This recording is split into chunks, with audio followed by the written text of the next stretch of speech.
Nah, kita lanjut ke wawancara. Jadi seleksi wawancara di tahun 2016 itu dilakukan di Padang. Kebetulan aku dan 2 orang temanku lulus administrasi. Jadi kami mempersiapkan yang terbaik untuk hal ini. Lalu persiapannya bagaimana? Khususnya aku dan temanku yang berasal dari teknik mesin, karena kebetulan kami anak teknik yang tidak begitu familiar dengan English saat itu, karena di teknik itu tuh kami lebih banyak belajar dan menggunakan bahasa Minang. Jadi pengetahuan kami tentang bahasa Inggris itu sangat terbatas. Untungnya kami daftar jalur bidik misi yang prestasi, sehingga saat itu hanya mewajibkan TOEFL dengan nilai 400, dan saat itu TOEFLku hanya 467 dan temanku 433.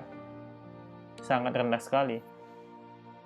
Sedangkan wawancara itu sejak batch 3 tahun 2016 atau saat kami mendaftar saat itu sudah full English. Tapi yang sebelum-sebelumnya itu masih setengah-setengah, 50% bahasa Indonesia, 50% bahasa Inggris bagi yang ingin mendaftar di dalam negeri. Ini tentu bagi sebagian orang itu jadi penghalang. Bahkan banyak dari kita atau teman-teman kita tidak ingin mendaftar beasiswa atau tidak mau karena terkendala bahasa Inggris. Dan mungkin melihat kami saat itu, banyak orang yang berpikiran, masa pengen kuliah ke luar negeri, TOEFL aja serendah ini gitu. Bagaimana nanti bisa lulus? Memang kami anak teknik, itu Inggrisnya tuh kurang banget lah gitu. Tapi ada satu hal yang menjadi pembeda, yaitu kreativitas atau daya adaptasi kami dan mencari penyelesaian masalah. Itu kayak udah keseharian lah gitu, karena kita juga engineering, merekayasa. Lalu bagaimana caranya? Aku akan cerita nanti bagaimana ini. Nah, kita kembali dulu ke hal-hal apa yang kami siapkan dan praktekkan saat wawancara. Pertama, kami mengumpulkan cerita-cerita orang-orang yang mendaftar LPDP, baik yang gagal atau yang lulus. Ini banyak banget di internet. Kami list dan copy jawaban mereka dalam satu file, dan pertanyaan itu kami klasifikasikan berdasarkan kemiripannya. Yang mirip akhirnya kami jadikan satu. Sehingga total pertanyaan berbeda sekitar 50 jumlahnya. Bahkan pertanyaan unik seperti misalnya disuruh menyebutkan Pancasila dan lain-lain itu kami catat. Jadi fungsinya itu apa? Fungsinya mengapa kami catat? Kami akan mengerti medan yang akan kami tempuh nanti. Dan setelah melistnya itu, kami merasa lebih siap, karena kami sudah punya contoh orang-orang yang lulus dan juga gagal.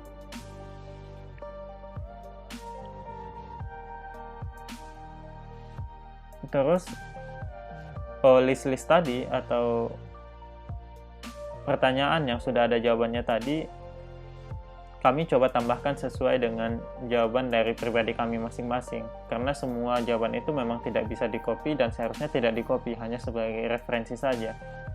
Intinya, pertanyaan-pertanyaan itu kami kumpulkan dan kami ubah sesuai dengan jawaban terbaik menurut kami. Terus yang kedua yaitu simulasi. Setelah melist pertanyaan dan menambahkan sesuai dengan apa yang kami alami atau siapa kami, kemudian kami simulasikan setiap hari. Kami latihan. Ada yang jadi penanya, ada ganti-gantian lah pokoknya. Bukan hanya simulasi di tempat wawancara, tapi kami juga simulasi mulai dari masuk, benar-benar kayak real interview gitu. Terus yang ketiga yaitu teknik afirmasi. Ini aku secara pribadi, ini aku tambahin sih. Teknik ini tuh sudah aku pelajari semenjak SMA, yang insya Allah membantuku meraih impian-impianku. Teknik afirmasi ini juga seperti meditasi gitu. Intinya aku melatih diri 10 menit sebelum tidur dan 10 menit setelah bangun untuk membayangkan bagaimana aku bisa melakukan wawancara. Mulai dari memilih baju terbaik misalnya, perjalanan menuju ke tempat wawancara, saat aku dipanggil oleh interviewer misalnya, saat menjawab pertanyaan, saat mereka kagum atau merasa terkesan dengan jawabanku, saat selesai dan aku juga membayangkan ya si pewawancara itu antusias dengan jawaban-jawaban yang aku sampaikan, sampai akhirnya aku melihat diriku itu puas dengan kerja kerasku. teman-teman jika ingin melakukan teknik ini, semakin detail informasi yang teman-teman masukkan untuk jadi bahan afirmasi itu semakin baik. Cobalah. Nah, secara umum ini aku dan 2 temanku lakukan, dan alhamdulillah kami bertiga lulus dengan tujuan ke Australia, Amerika, dan Jepang. Lalu, bagaimana akhirnya aku dan temanku lulus ke Amerika dan aku ke Jepang dalam menghadapi tantangan bahasa Inggris saat wawancara? Nah, gini ceritanya. Jadi kami itu kan lulus administrasi, dan kami berkumpul gini. Jadi gini, apa ya? Saat itu tuh orang-orang yang mendaftar LPDP yang lulus administrasi itu kami saling mencari kontak satu sama lain, dan akhirnya terkumpul dan membuat satu grup, dan kami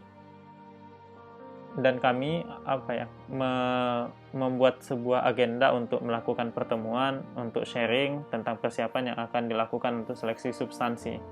Nah, di pertemuan itulah kami tahu bahwa yang lulus administrasi itu orang-orang yang bahasa Inggrisnya tuh bagus.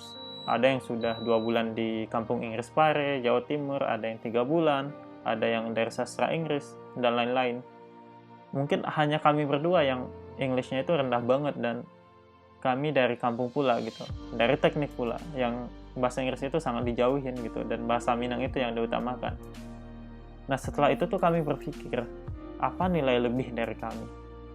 Dan kami menemukan itu, yaitu nilai perjuangan. Perjuanganlah yang membedakan kami dengan yang lain. Kami merasa dengan nilai perjuangan ini, LPDP pantas dan tidak akan rugi jika memilih kami sebagai awardinya. Karena kami memang dari kampung, penuh perjuangan, menjadi mahasiswa berprestasi di teknik, dan mematahkan banyak paradigma yang ya misalnya kayak susah untuk lulus 4 tahun, susah untuk lulus dengan IPK di atas 3,5 misalnya. Lalu, bagaimana kami menunjukkannya jika ngomong bahasa Inggris saja tuh sudah belepotan? Nah, inilah kreativitasnya. Kebetulan aku tuh suka nulis, dan temanku suka merancang sesuatu. Ia pemenang medali emas dalam ajang nasional tentang pesawat di Yogyakarta kalau tidak salah.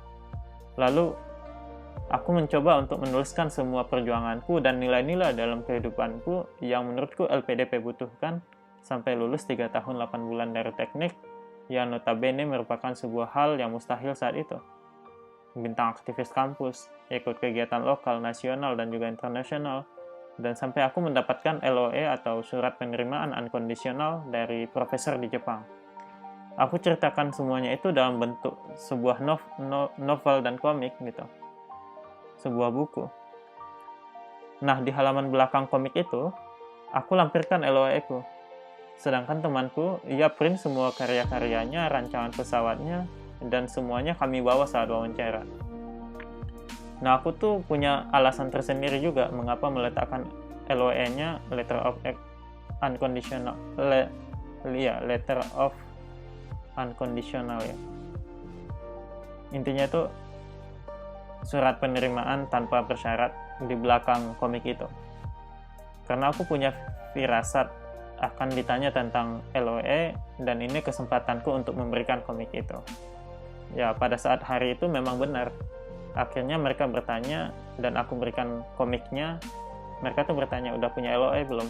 Udah, di mana gitu. Dan aku ambil, selalu kasih, dan itu tuh komik yang dijilid, dan aku kasih, aku bolak-balik, mereka lihat kan, terus aku kasih tahu ini di belakang gitu, dan mereka ambil, mereka baca, dan mereka tersenyum gitu.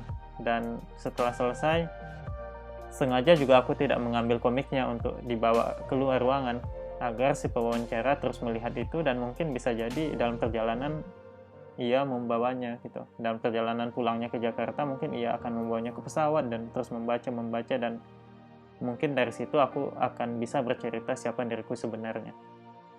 Alhamdulillah wa syukurillah, aku tidak tahu persis faktor apa yang membuat kami lulus pada akhirnya, tapi yang pasti kami lulus. Dan ini juga membuktikan bahwa kerja keras kami tak pernah mengkhianati hasil yang kami dapatkan. Jadi, bagi teman-teman yang ingin mendaftar beasiswa LPDP, persiapkan sebaik-baiknya mulai dari kapan, yaitu mulai dari sekarang. dan dalam prosesnya jadilah diri sendiri, jadilah otentik, tidak usah dibuat-buat. Ceritakan melalui persyaratan-persyaratannya dan wawancaranya siapa kita dan tanpa menutupi apapun dan mengapa kita pantas untuk mendapatkan beasiswa LPDP. Nah, sebelumnya aku membahas tentang ada satu kesamaan award LPDP, yaitu rasa cinta mereka terhadap Indonesia, yang itu menurutku yang membuat LPDP ini atau award LPDP ini spesial di mataku. Semoga teman-teman nanti bisa bergabung, bisa lulus, dan kita menjadi satu keluarga di mata Garuda. Salam dariku, dari Negeri Sakura Jepang. Terima kasih. Wassalamualaikum warahmatullahi wabarakatuh.